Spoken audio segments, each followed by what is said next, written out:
அன்பு, பண்பு, பரிவு, பாசம், விடாமுயற்சி, நல்லதே நினைத்தல், உழைப்பு எல்லாம் கற்ற நான் தமிழையும் கவிதையும் மட்டும் கற்கவில்லை.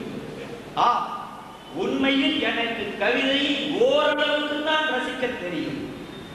ஆனால் அவரின் புகழ், திறமை வெகுவாக ரசிக்க தெரிந்தவன் நான்.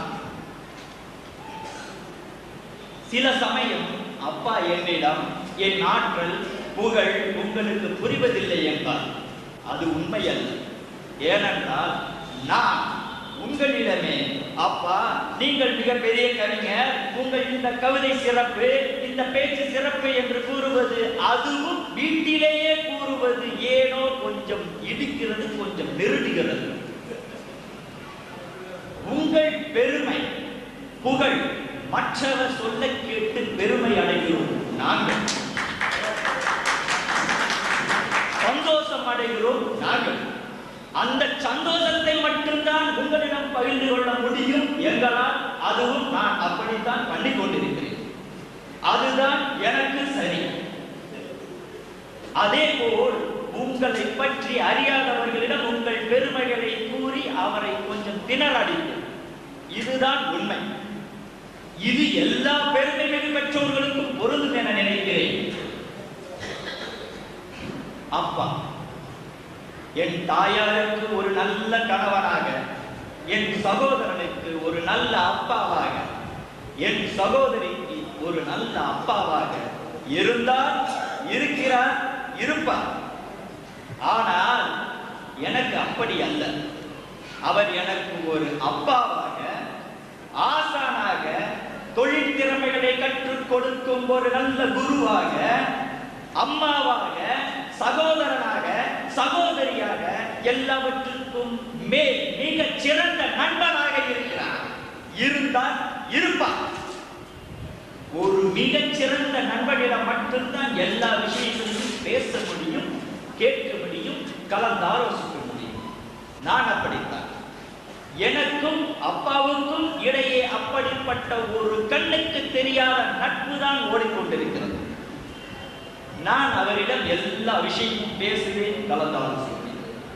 நீங்கள் என்னை பற்றி நான் என்ன செய்து கொண்டிருக்கிறேன் என்று, என்ன செய்ய போகிறேன் என்று என்னிடம் கேட்க வேண்டாம், அவரிடம் கேளுங்கள், என் தந்தையிடம் கேளுங்கள்.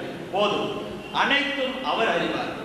அவரிடம் கலந்து கொள்ளாமல் நான் எதுவும் செய்வதில்லை. ஏனென்றால் அவர் என் உயிர் நண்பர். இவ்வளவு எனக்கு திருமணமாகி ஒரு 1.25 வருடம் ஆகும்.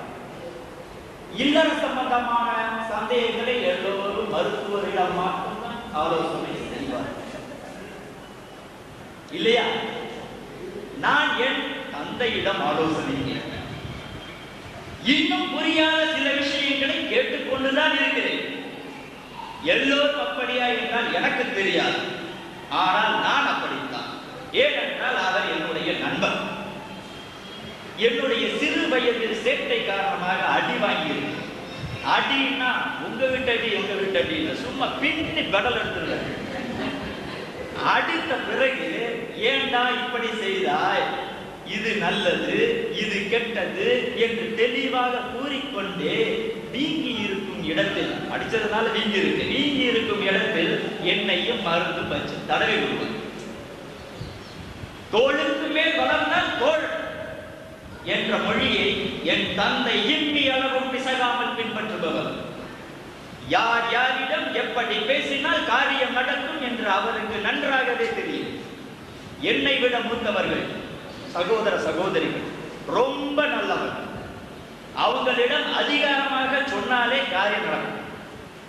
ஆனால் நான் அப்படி அல்ல, கொஞ்சம் நல்லவன். அமைதியா சொன்னால் உடனே கேட்க மாட்டேன், அதிகாரமா சொன்னா எப்பவும் கேட்க மாட்டேன்.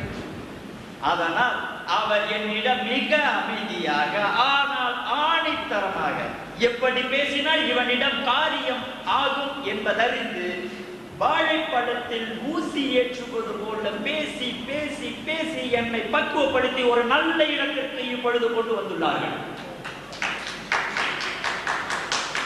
இந்த அளவு